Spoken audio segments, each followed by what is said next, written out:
देबू कतना में लेके देलू आम के बोला Music by Praveen Nishad. आम के बोला देबू कतना में लेके अपन आम के बोला।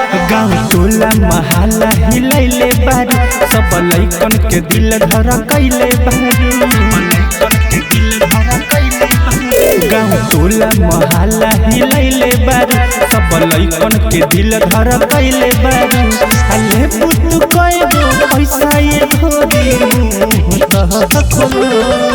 देबू कतना में, हाँ देबू कतना में, देबू कतना में रेट दोनों आम के बोलो।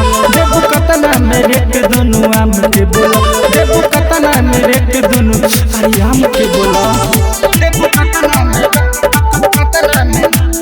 लेके दोनों आम के बोला देबू कतना में लेके अपन आम के बोला। कहवनो कसर न छोड़ले रब तोहरा रूप में, हो जाइबू करिया ये गोरिया घूम जानी धूप में।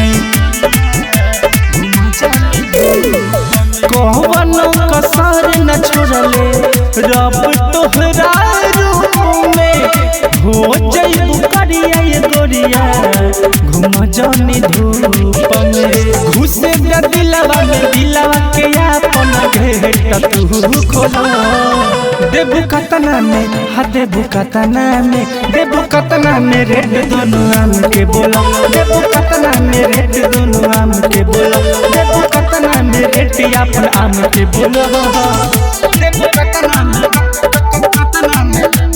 लेके दोनों आम के बोला देबू कतना में लेके अपन आम के बोला। बच्चा नहीं खुशो नहीं गोरी भैलू तू सयान हो। असो रहे बारिश में घूम के बेचलू सामान हो।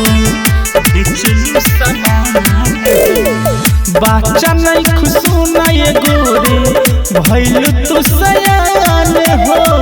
राइट के नीरहू के देवेलू खुलियान हो। साइज बाबा रे परवीन से खारे से रोहनी तू कलो। देबू कतना में, देबू कतना में, देबू कतना में रेट दोनों आम के बोलो। देबू कतना में रेट दोनों आम के बोलो। देबू कतना में रेट अपन अरे आम के बोलो हो।